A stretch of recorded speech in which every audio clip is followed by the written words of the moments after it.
guys, we're back. Can we get my cheers on?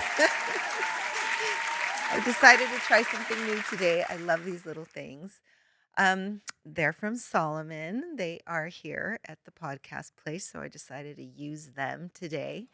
Today, I'm just going to be unpacking all the stuff that I had talked about prior because I did have quite a few questions from some friends and some family that, wasn't really aware of everything that was going on. So I decided to go ahead and just, you know, have a conversation with you all today about it and answer some of those questions together. So here we go. Question number one. Did I know he was using drugs? Ooh. Okay, so I'm sorry. Let me be clear. I'm going to be unpacking just that one situation because I decided that I can possibly help someone who is currently dealing with an addict in their home and doesn't know what to do or where to go because I know that I was in a really confused and lost place at the time. So I thought that me getting a little more in depth can maybe help somebody kind of get out of the fog. Okay. So here we go. Again, question number one. Did I know he was using? I did not know he was using. I suspected he was using, but I never had any proof. And if you have ever been in this type of situation, you are dealing with someone who is very well versed on deception and really gaslighting. I mean, they become an expert. So, question number two. To answer that question, no, I didn't. Eventually, obviously, I found out. I always had instinct. So, follow your instinct. Tip number one. If you think it, you're probably right. Where there is smoke, there is fire, as they say. Question number two. What was the effect it had on the marriage? Well, as you can imagine, it put me in a place of confusion. And when a woman is in confusion, she is not happy. And they say happy wife, happy life for a reason. Because if the wife is happy, things pretty much can move smoothly, right? And it goes both ways. If your husband's happy, things can move smoothly. But if you feel that there's deception in the marriage, then obviously there's going to be issues that are going to arise everywhere because one little issue can create issues in many places because we also start um, seeing issues where there are none because we're not able to really focus on that particular problem if somebody's not willing to admit there is a problem and face it. Question number three. Did you try to help? Eventually, when I found out, I went nutso and I finally realized there was something going on. And I went on a serious and quick search. Man, I jumped in that car and I ripped it apart and I finally found it. That's just tip number two. If you feel that it's somewhere, then look, be diligent, look. And I did find it. And I did finally was able to have a real conversation and face it. But I was dealing with someone who will just deny it. They denied it, denied it, denied it. So I can want to help, but you cannot help if the person doesn't want help. So it was an option, but only for me, not for them, unfortunately. What was that denial like? I mean, what were the excuses he said? Was it, Yes. "It's not mine"? Is it somebody else's? What was that like? Great question, Solomon. Thanks for jumping in. I told Solomon he was going to be like my Ed McMahon and keep me on track today. Ha ha ha ha. I don't have the Ed McMahon laugh, I unfortunately. know, but it's all right. It's all right. The denial. Yes, man. Gaslighting. They become gaslighters. They have you literally believing that you're crazy. So, yes, I mean, I feel like my angels really had my back. Literally, things were falling off of shelves that I didn't, I mean, not even shelves. It was something fell off a painting. Little things that were hidden were starting to pop out and literally land at my feet. But denial, denial, denial. I was being tricked. It was planted there. He knew that I was looking. He just wanted me to find it so he can prove that I was looking. Oh my gosh. Yeah, I was being insecure. I was being, yeah, just a crazy You woman. don't trust You me. don't trust me. You're imagining things that didn't happen. I was home. Like, I mean, yeah, it was insane. So it was just denial, gaslighting, making you think that you are a nut. And yeah, it was heavy. So tip number 3, keep a journal. I started keeping a journal because I needed to document everything that was happening. I needed to be sure that I had my dates right, my times right, the excuses down because the excuses became common. I don't even think he remembered the excuses he was giving previously. So he lost his passport, he left his license. I mean, just it went on and on and on. It was, yeah, he became great at excuses and covering for his time. So with the journal, was that something that you would then use to reconfront him, or was it something that was just for your own edification? The journal was to keep my sanity Okay. because you do start to believe that you're not remembering things right, that what they say happened happened. You lose track of days, of times. I mean, mind you, this is my husband. This is somebody who was a businessman, a millionaire, a mover, a shaker. Like he had a really busy life. So when they start telling you your days are off and their times are right and they're getting things done, you just kind of believe them. But your gut is telling you something's off. Like you have to listen to your gut. Yes. All right. Challenges faced moving on. What were the challenges I faced moving on? The challenges were huge moving on because the way I explain it is a little gross, but just imagine yourself sitting in a pile of shit. Yes, I said What the fuck? it. Sorry, I The love perfect those. button for that. Yeah. Just notice your face when I say you're sitting in a pile of shit. I mean, it's like gross, it's stinky, it's sticky. You it's like having it on the bottom of your shoe, right? You're trying to get it off and you're just it's just there. It's really difficult. So I had to dig myself out of a really tough place. It started with the journal, just making sure that I was as sane as I thought I was because you start to feel crazy. And that's the whole point of gaslighting. They get just really good at making you feel like you're freaking bonkers.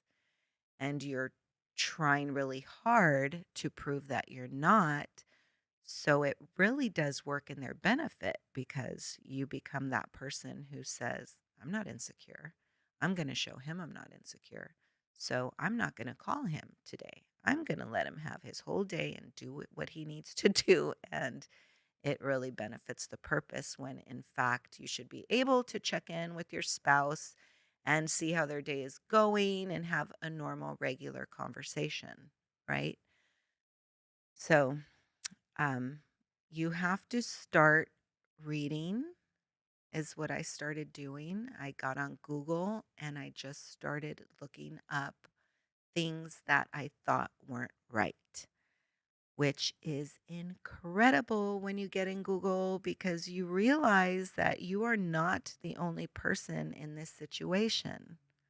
That's why I started this podcast because there's so many situations that we find ourselves in as human beings growing in this crazy world and we think we're all alone because it's something we're embarrassed to talk about because people don't want to talk about it.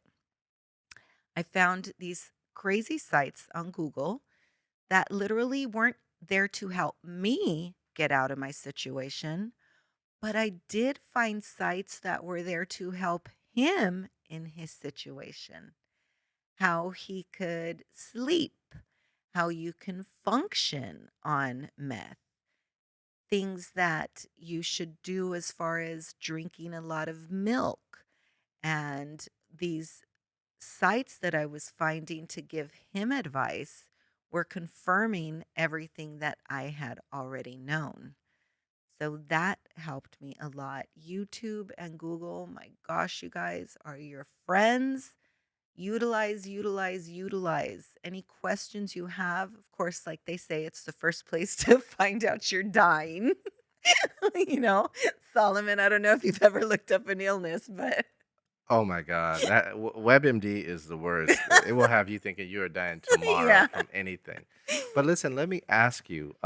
So two things. You said Mhm. number one, finding out that you weren't the only one. That had to be very, very empowering for you, right? Yes, Yeah. it All was right. empowering. Right. I mean, me just taking my power and knowing that I was right, my instinct was right, and not putting up with the bullshit anymore and like ransacking his car and finally finding it, even though he denied it till, I mean, blue in the face. I mean, this story this man came up with was incredible, but it gave me power.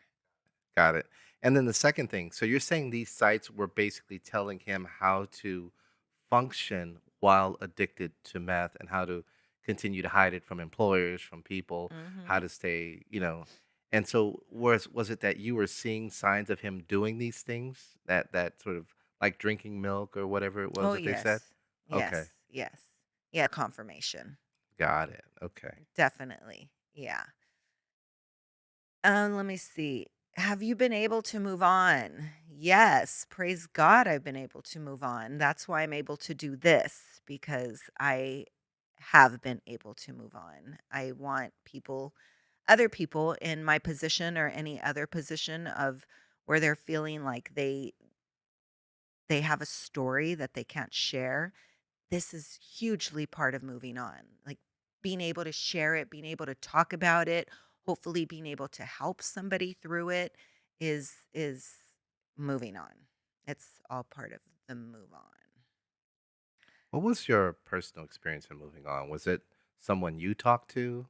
Did you look at a group? I mean, obviously, you did the things that you needed to do to find the evidence to know for sure that this was going to know that you weren't crazy.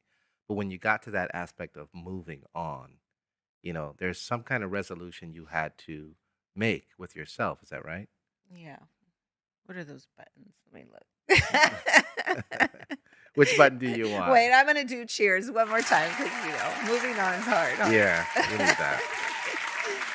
huh? Let me see. It was really difficult. That's a difficult answer, honestly. I don't know. I believe one, it was finally taking my power back and realizing like, hey man, it doesn't matter. It doesn't matter. Like I honestly I wasn't working. I didn't have any money, but I realized like my soul and my power, I just had to have faith. I had to have faith in God, Solomon. I literally, like they say, faith is blind faith. It was totally blind faith. Yeah, and YouTube videos, like motivational YouTube videos. So God and YouTube. God in YouTube, man. God is in YouTube. Yes, yes. Yeah. Yeah, it was a long time. Like, and I had to keep reminding myself, as they say, like a plant grows after being buried in dirt, and a diamond becomes a diamond after the coal has been squashed, and all of these things continuously I had to run through my head. I had to wake up every day and realize like I could only save myself. Nobody was going to come and rescue me. You can want them to, they can want to, but in fact, only you can rescue yourself. Only you can make yourself get up in the morning. I made it a point to open my windows. I made it a point to keep my house clean. I made it a point to be grateful for the gifts that I still had. And man, I brainwashed myself to death with YouTube videos, YouTube motivational videos. And I imagine all of this sort of had to come after a certain amount of effort that you took with him to say, "Hey, you have a problem. You need to get help." And Absolutely. there was a lot of denial there, I imagine, right? And then at some point you said, "I'm done." Right? This Yeah. is enough. Like Yeah. it's not even about the addiction anymore. It's about the marriage. It's about the relationship. It's about everything. Yeah. And you made that point. I mean, how difficult was that decision for you?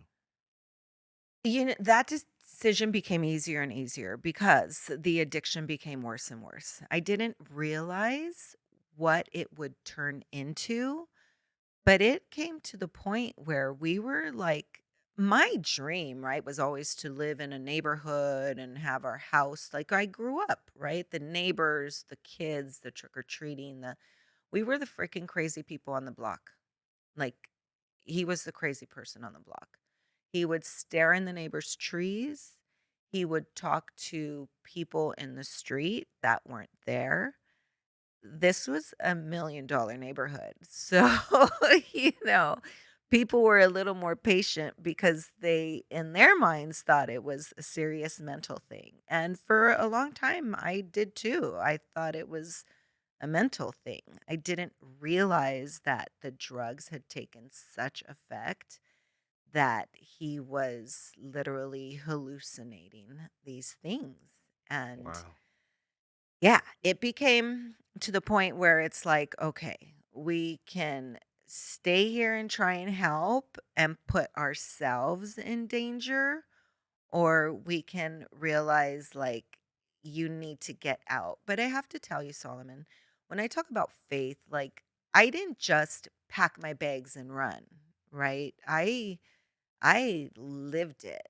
I sat with it. I prayed about it. I would hear God tell me like be patient.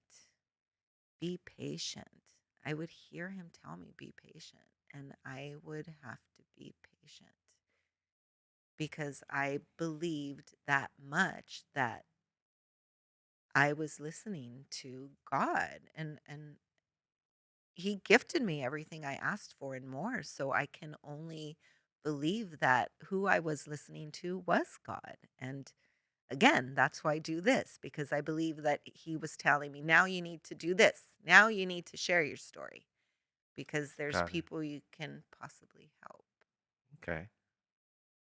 Yeah. So it got pretty sticky. Yes. So the reason why I finally got out is because I had to. I couldn't live in that environment anymore. And I am not even kidding you when I say it became good versus evil. Like I believed it was me and my angels. Like it may sound crazy, Solomon, but I when my nephew, surrendered his life, my ex-husband was already, I believed, going down, spiraling down. So I felt really alone and I ended up on the floor crying to my angels. And ever since then, they make themselves known and I believe like it's me and a posse of angels behind me, like a superhero. That's a nice visual. It's a great visual. I'm sure it helps. Somebody even asked me, they're like, "Well, what do they look like? Your angels?" I'm all, I don't know. They just look like my dead family members and friends with big wings, you know? But I feel like a badass. Like I feel like I roll with a posse of angels. And I'm saying that because when my ex was seeing these demons, like he was literally in the house, like talking to demons, and I believe that there were demons and because I believe in angels, I believe in demons. And that was it. That was the day. That was the day that I literally walked him out of the house. I backed him up and I just told him, and I'm not kidding when I say I believe I was looking in the demon's eyes through him. I told him, "You don't belong here, demon. This is God's house and you need to get out." I was walking towards him and he was backing up and he was looking at me with a smile, a crazy Oh my demon God. smile. Like, I am not kidding. But, I mean, applause. because I am not shitting you. That made me feel like so powerful. So powerful. So powerful. Wow. So now that you feel like, you've moved on, um what is the current relationship? Do you still see him? And I guess this applies to a lot of people who have family members who are addicted and have taken these steps, but obviously sometimes you can't get away, Yes. especially if it's a family member, Yes. in your case, an ex-husband. Yes. Do you still see him? What is that relationship like? Is addiction still a part of that relationship? Great question. I just saw him. I literally just had an appointment with Jessica. If you didn't see my first two episodes, she was actually the one I interviewed and she interviewed me. I scheduled a real appointment with her because I had spoken to my ex's bail bondsman. That's how I kind of, I loved him, right? I care about him still. I want to be sure he's doing well. And that's how I keep kind of tabs. And he had told me that he had just asked him for help. He wanted to get help. He called me like literally 2 days after, which was crazy because the bondsman told me he, thought I was somebody else and just went back to how he was. And he always said that there's 13 of me and I'm not like the real Anita. Oh boy. Yeah, yeah. So, but then he called me and I had just heard that he wanted to get real help and go to a real, real rehab. So I spoke to him and we were going to meet for lunch because we are friendly and I wanted to see how he was doing and but then, he said that he stopped to feed the squirrels. So he was like 45 minutes late and then 45 minutes later, I believe he said his car broke down and I found myself just sucked back down that freaking rabbit hole. So wait, these were all multiple excuses for the same one meeting? Yes. Oh my gosh. Yes. Yes. There that's this button. What the fuck? I'm here again. That's what I was thinking. I'm here again. He got me again. So I needed to get rid of the guilt. Like guilt that I have to be there. Like I have to help. I don't. So there's still pain obviously, but I'm free. Like I feel free. I don't have to be there. So no, there's no more relationship. Okay. Yeah.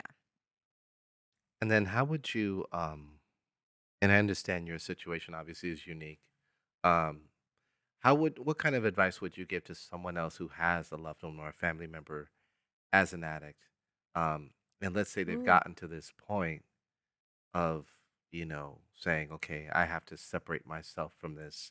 I can no longer help this yeah. person." Um how do you get over that guilt, you know? It's a process. It's a process. It's not easy. It takes time. You have to continue to be kind to yourself. Like, I have to remind myself, like, be kind. Like, you're doing good. It takes time. These people, you loved them. They're human. You want the best for everyone you care about. But you have to seek help. So we can want them to seek help, we can advise them to seek help, but we have to continue to seek help. So I did Al Anon. It didn't work for me. Again, it was during COVID, so it was a little different time. I wasn't in Zoom, but and that's kind of crazy too, right? I say it didn't work for me, but like I told you, I roll with the posse of angels. And that first Al Anon meeting, I got nothing out of it except the one lady next to me talked about a butterfly. And my mother in law comes to me in butterflies. That's like that's just how that's a symbol I have of her because when I was cleaning her house out after she passed, I found tons of butterfly things. So when I see butterflies, I feel her. And the lady next to me talked about a butterfly struggling to get out of the cocoon and how it takes time. and how it has to it has to fight, because if it doesn't fight, it's weak. So that really made me realize, she's here with me. That's how I took it. So, um, I could say you get nothing out of it. I got nothing out of it, but I did get something out of it. And I believe if we're looking and if we're searching, we'll get something out of everything. Of course. I mean, you're here. It led you here. Yeah. A piece of that, even if it was just the idea of seeking help, which is the hugest step, really, if you Yes. think about it, right? Yes. And that ultimately brought you here. Yes. So, and then for people who don't understand, what is Al Anon exactly? Al Anon is for families who are struggling with addicts. So they have chapters everywhere. You can go online and Google it, and you can find a chapter near you.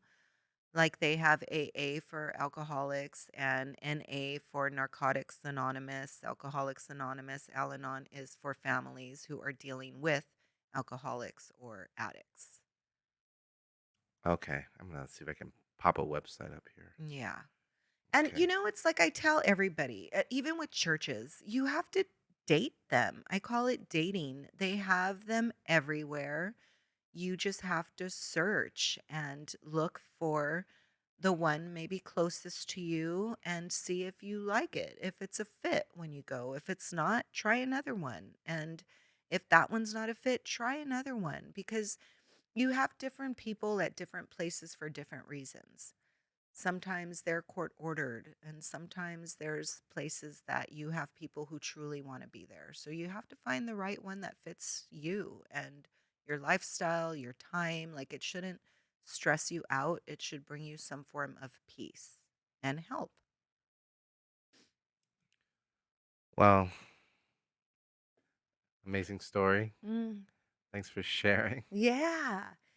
I just want to give a few tips to anybody who's listening. So I wrote some people that I would listen to on YouTube, because I think that it's a great place to start. If you find yourself in any place of um feeling weak or lost, then I mean, man, YouTube has been my friend. I've been, I call it brainwashing, because I have been re-brainwashing my own brain for over 5 years. Like, that's really how I got out of it. I listen to them every morning when I'm getting ready.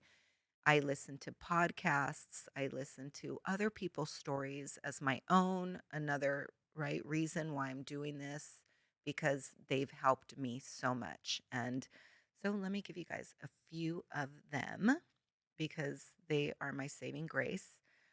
Oh, and as I mentioned before, when I started working, I joined everything. I joined book club, I joined Toastmasters, I joined Bible study, I served.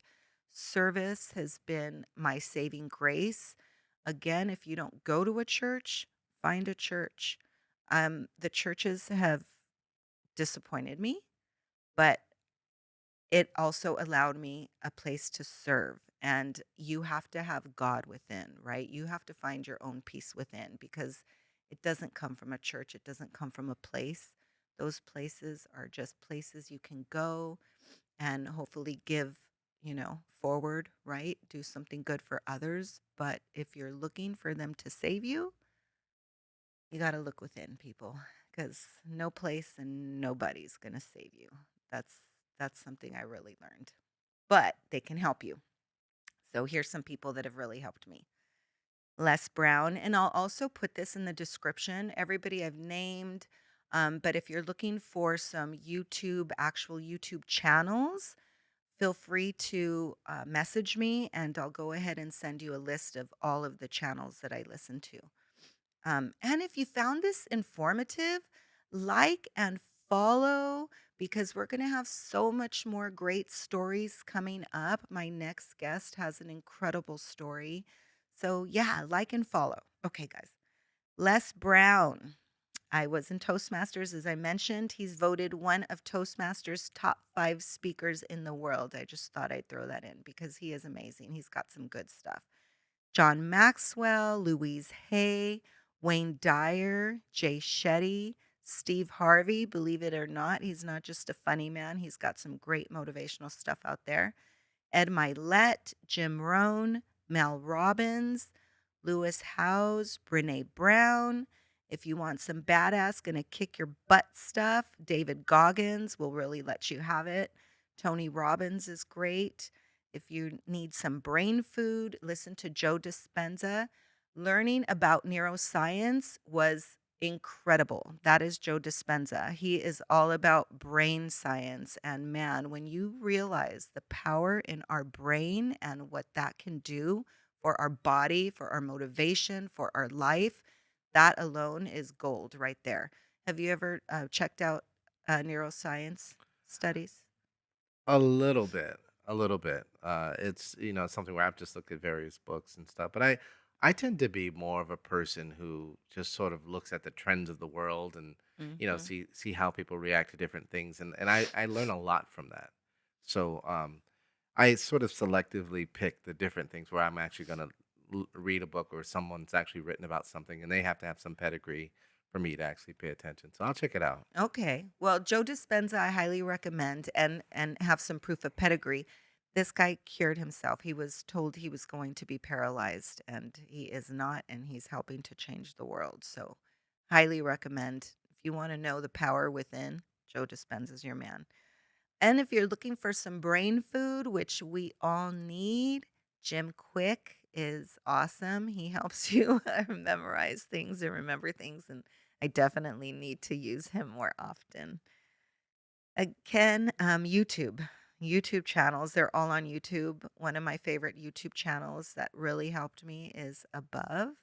The Above channel is just great motivation with a lot of Bible verses just to keep you motivated and connected with, our higher power. And that really helped me. And books, books, books. I have books for days I've been reading. I'm not a sit down and read person, I'm an audible person, but I do have a list. If you want a list, I can hook you up on some great books that'll help keep you motivated and moving forward. And, this time you're trying to get that poop off your shoe, man.